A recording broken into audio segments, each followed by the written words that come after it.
Hi, it's Dwyer, gamblersadvisory.com, a free site, bettingangle.us, a free site. Let's talk NBA basketball. But first, remember, the opinion you should follow should be your own. Just consider this video to be a second opinion from a complete stranger online.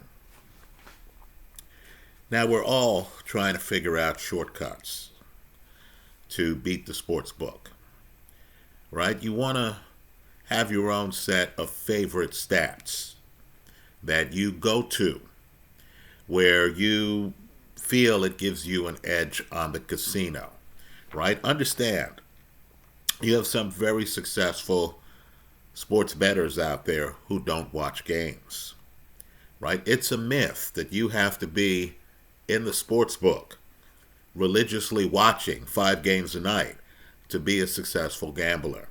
Let's go one step further.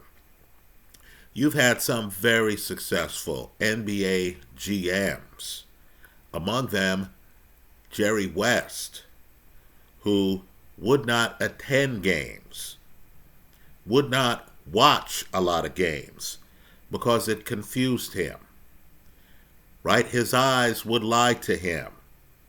He actually preferred looking at numbers, right? Jerry had his quirks. He was a perfectionist. He was a guy who would get too emotionally involved when he was watching games. And he thought that that emotion clouded his judgment. Now, paradoxically, Jerry West, like Jimmy Johnson of the NFL, was one of the best talent evaluators. So it's interesting that a guy who could look at people play and figure out who was dominant would not watch the team he was presiding over during some big games, right? He relied more on numbers, according to folklore. Well, let's look at the NBA here. Let me just say, you have a huge game coming up. Folks, for me, it's big. Now, I do believe there's only one team that can come out of the West, right? And that team are the Oklahoma City Thunder. Understand, the Thunder are loaded to the point where it's not just Shea among the leaders in plus minus in the Western Conference. You have several of his teammates who are among the leaders in plus minus in the Western Conference. To get an idea on how dominant this OKC team is, understand there's only one person with a plus minus, and this is when the player's on the court, the gap between the points that player's team scores and the points that the other team scores, right? You want to focus on plus minus. Let me say this. I know the Lakers have some of the biggest names in the sport in recent history. LeBron James and Luka Doncic, right? Doncic is particularly interesting because he's coming off a finals appearance. I need for folks to understand that the Lakers are well above 500. If you look at LeBron James's numbers, they're spectacular, right? Points per game, assists per game, rebounds per game, they're spectacular. In the comment section of this video, because these are the kind of peculiarities that we focus on, tell us how on a team with an above 500 record, in other words, the average Laker this year has won more games than they've lost. How with these numbers does LeBron James on the year have a negative plus minus?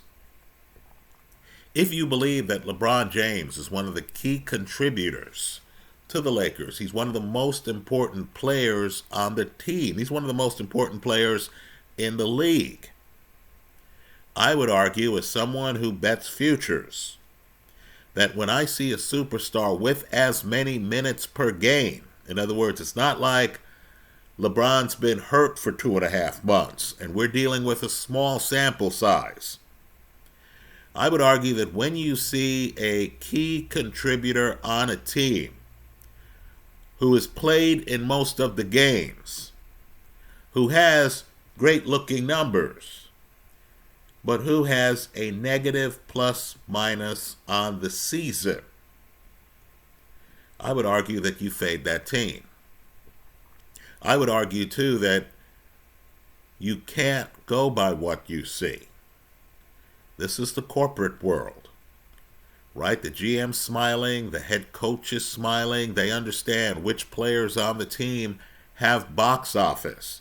Everyone can smile. Everyone can say the right things. At the end of the day, right, I believe behind closed doors, folks in the organization are looking at LeBron James's negative plus minus. In other words, when LeBron has been on the court this season, the other team has outscored the Lakers. Right? They're looking at LeBron's negative plus minus and they realize he's in decline. They realize a guy in decline like this can't play this number of minutes and have us think that we can beat a team with superstars with much higher plus minuses. So let me put it this way. Even looking at the numbers, you have to put everything in context. So the Oklahoma City Thunder, folks, there's only one player in the league, believe it or not, with a plus minus over 800. And this guy, as I make this video, has a plus minus over 900. I still would not pick him for MVP. But Shai Gilgeous-Alexander is quite the player. Now, the key here is that you don't want to rely on any one player. Let me repeat that. You don't want to rely on any one player. In the playoffs, you want a team that's actually a team. The stronger teams are the ensembles, right? The reason why the old Lakers worked was because it wasn't just Kareem. It wasn't just Magic. You also had James Worthy. You also had Byron Scott. You also had Michael Cooper. Right? You also had Michael Thompson. It was the idea that they could come at you in waves.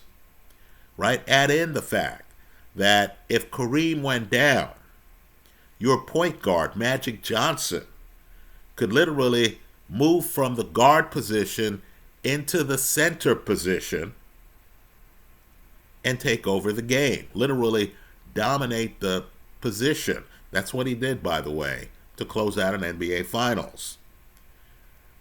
Right? When you have a team like that, you're dealing with dynamite. Let's look at OKC, why they're going to take the Western Conference if everyone stays healthy. Guys, a plus minus of over 500 means you're balling. Just understand that Lou Dort has a plus minus of plus 599. Isaiah Joe has a plus minus of plus 587.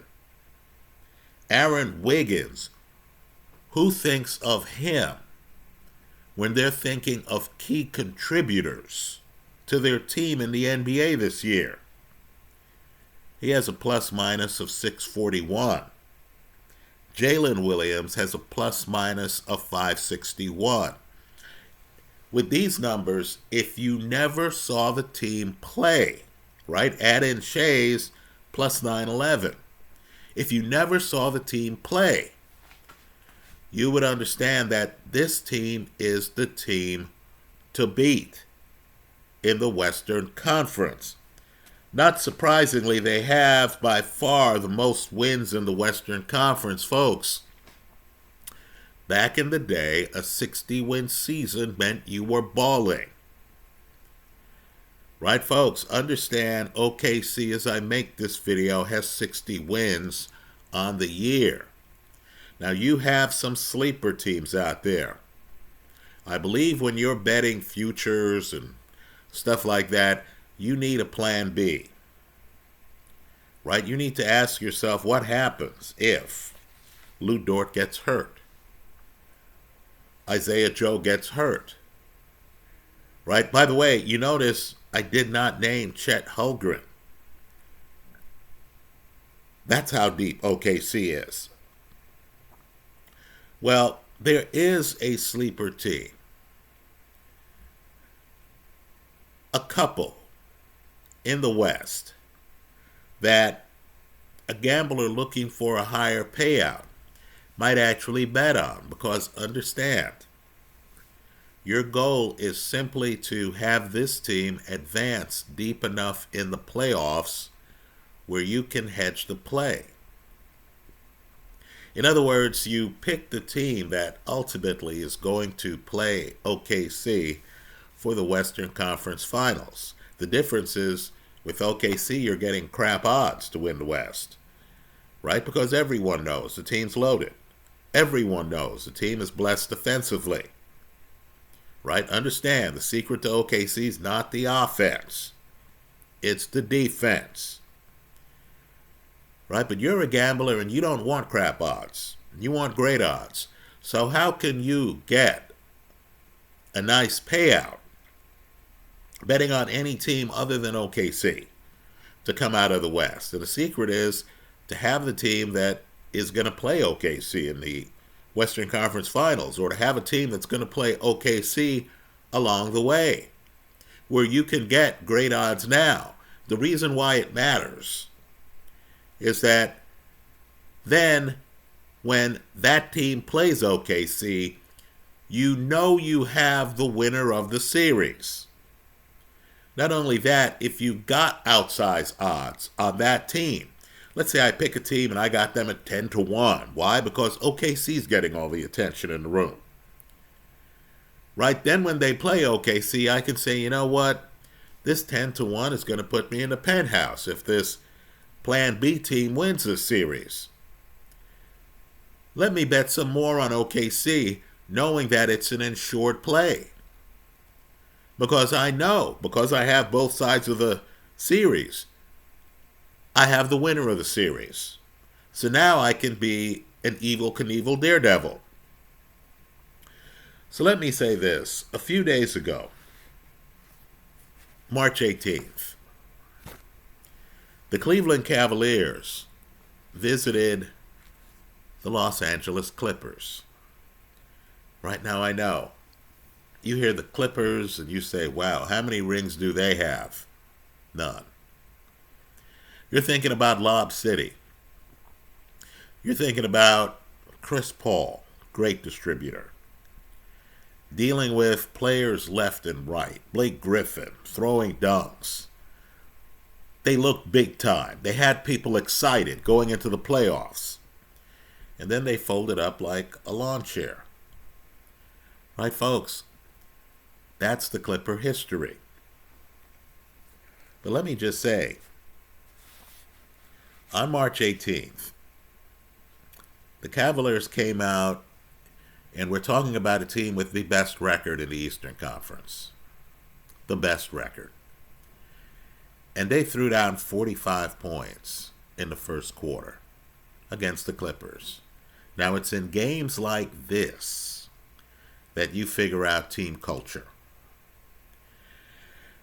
The Cavaliers in that game, after dropping 45 points in the first quarter, would have 6 guys. It's a beautiful box score. March 18th of this year. They'd have 6 guys score at least 17 points. In other words, this wasn't the hot guy. This wasn't Jordan. This wasn't Shea coming out and just having a big game. Kobe, right? Dropping, 80, whatever. And, the team putting up a lot of points. No, this was a sustained attack involving several guys. That's why you have to look hard at the Cleveland Cavaliers. What happened was that the Clippers, who are more talented than you think, end up outscoring Cleveland in the second quarter, the third quarter, the fourth quarter, right? Understand, 4 guys on the Clippers, 4, end up scoring 20 or more points in the game. And this is against a defensively blessed Cavalier team, right? A team with the best record in the East. And the Clippers ended up winning the game. So now on the 30th, you know what they say, P back is a B. Right? You have the Clippers coming to Cleveland. Now, this is an important game to me. This is one of the games of the year.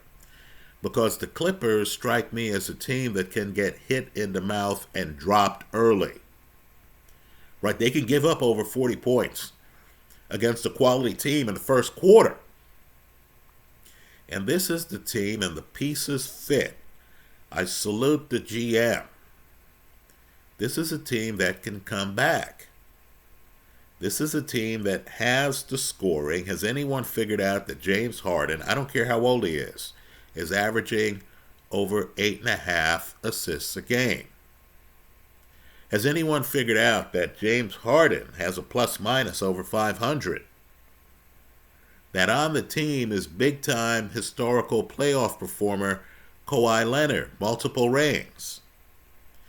That they have a teammate, Zubac, who has a plus-minus over 600. Folks, on the 30th, the Clippers go to Cleveland. Both of these teams you need to look hard at. Right? I myself believe that OKC comes out of the West. But if you twisted my arm and said, look, tell me the viable plan Bs to come out of the West, I would not pick the Lakers. Right? I know they just beat Indiana. Didn't cover if you picked Indy early. Lakers didn't cover in that game. Right? Understand, Luka, his defense is spotty at best. Right? It's not like the Lakers have an Elijah hidden on the roster. They don't. LeBron, great numbers, negative plus-minus. Right? I don't believe the Lakers are viable. Golden State, I'm wondering what's really going on there. Right? Butler showed up. They looked good. Golden State without Butler has at least 2 Hall of Famers. Right? Steph, obviously, Draymond Green.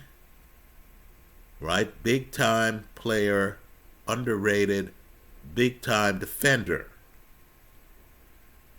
Right? The problem I have with Golden State, and I'm in the Bay Area, right? And I admit, I've looked at some Golden State games where they've looked magnificent, is you wonder, the run they're on with Jimmy Butler, is it because teams haven't prepared for a Warrior team with Jimmy Butler?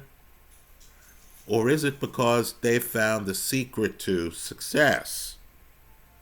Jury's out. Right? Now, I'll concede, Denver is interesting. Several guys with a high plus-minus. In my eyes, the best player in the league, Joker. Right? And I understand, Shea has his fans, right? Stephen A. Smith is going around saying that, the MVP is a done deal. I didn't think I would live long enough to see a center average a triple-double. Folks, this is Wilt stuff. Right? A center who actually is averaging double digits in assists. A center who is known. It's not even like he's an unknown guy. This guy's already a multiple MVP winner. And folks are seriously talking about giving the MVP to someone else. Right? Even a guy with a plus-minus over 900. Right? I don't get it. I'll concede Denver's a sleeper. Denver's a sleeper to come out of the West. Let me just say, life is unfair. I want you to look closely at this Clipper roster. It's summed up by Ben Simmons. Now, Simmons can't score. I think my jumper is better than Ben Simmons' jumper. Right? You know the guy who's afraid to have the ball late. I'll say Ben Simmons is the opposite of Michael. Right? Kobe. Reggie Miller. There's certain players who, whatever game they're having, right? Jordan could have played a subpar game by his standards. You understood in the last minute of the game, Jordan wanted the ball. If there was a shot that needed to be hit, Jordan wanted the ball. Right? I've watched Warrior basketball long enough to know Steph Curry not only wants the ball. If he's fouled, he's giddy. He'll take the pressure of having the game on the line with him on the free throw line. Look at his free throw percentage on the year. I'll concede Ben Simmons is not that guy. He's running away from the ball at the end of the game. Okay, he's not Kobe. He's not Michael. He's not Reggie Miller. Right? Reggie's taunting the crowd late in the game as he's hitting big shots. Just ask Knicks fans. You know the guy with ice water in his veins. That's not Ben Simmons.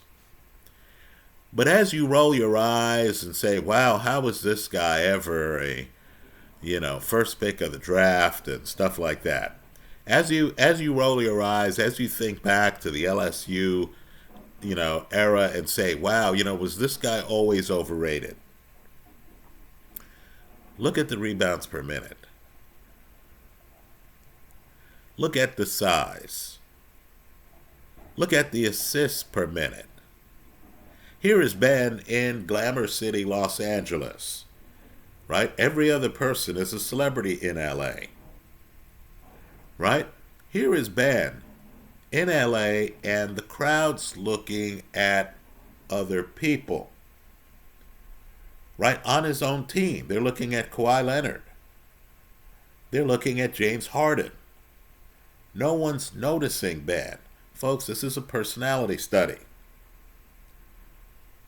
Ben Simmons is a ringer. Right? Don't fall in love with points per game. This guy, defensively elite. This guy knows how to pass the basketball. This guy is a savant. On this team, he is hidden. Right? The Clippers, in fact, have a few guys like that. You want to see Nicholas Batum at his best? Look at a big game. Look at when he is guarding the other team's offensive weapon. Right? I don't care what the season averages are. These are the ringers. Bogdanovic. Right? This guy can hit a jumper in a snowstorm with the game on the line. All of these guys are Clippers. Right? Zubac, big man, averaging more than 15 a game. So on the 30th, they're going to Cleveland. Right? They beat Cleveland earlier this month. Both of these teams, underrated. Right? Cleveland has a real shot, folks, to come out of the East. It's going to be difficult because if you follow Boston Celtic basketball, you understand that the Celtics of late have been the best team in the league. Right? Folks, if LA beats Cleveland in Cleveland on the 30th, I'm going to have to increase my stake on the Clippers. Not that I think the Clippers are coming out of the West. But if I hear, and this has happened, right? Superstars, Kevin Durant, just a few years ago, will do things like pull calf muscles. Right? It's not a heart issue, it's a physical issue. Right? Your resident superstar wants to win, but, that trick biceps acting up. He can't handle the ball. That calf muscle's acting up. That knee is throbbing. Right? Should that happen to OKC? And Chet Holmgren already has missed substantial time this year. If the door is open just a smidge, you have some teams in the West who might be able to elbow it in further. Folks, the Houston Rockets, nobody talks about them. They're blessed defensively. They have one of the best coaches in the league. The fact that we can't name any of the players shouldn't stop you from realizing this team's going to sneak up on somebody in the playoffs. The Memphis Grizzlies. Here again, you're hearing about the best teams in the league. Some brands are bigger than others, right? The Knicks are getting a lot of pub. Folks, Memphis, in my eyes, and I'm a Knicks fan, has at least as much of a shot to go deep in the playoffs as the Knicks do. Right? So let me just say, for gamblers who are trying to figure out team cultures, who is this team? How deep can they go in the playoffs? Right? I'm looking at players. I see Ben Simmons. I see Batum. Then you think to yourself, wow, are these guys taking up roster spots, or are these high volatility players with positive plus minuses who actually are serious threats if this team has a chance to win a playoff series?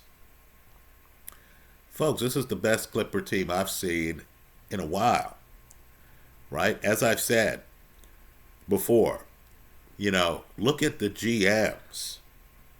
One of the big stars of the Warriors was Bob Myers, really gifted GM, right? Let me say, as important as Tatum is to the Boston Celtics, just understand, Brad Stevens gave them Derek White, who has a plus minus well over 500 this year. Right? It's the Derek Whites of the world that are going to decide the playoffs. Right? Cleveland and the Clippers are two of the more interesting teams to watch here. Let me just say, Houston, folks, the sum is greater than the parts. Right? I expect OKC to come out of the West. Have I said that enough in this video? Right? If they stumble just a bit, somebody can knock them off. Right? Think about it. Joker has a ring. Steph Curry has a ring collection. So too does Kawhi Leonard. Right? There are people lurking in the West. We'll find out how much so on the 30th in Cleveland. Those are my thoughts. Let me hear yours in the comment section of this YouTube video. Thanks for stopping by.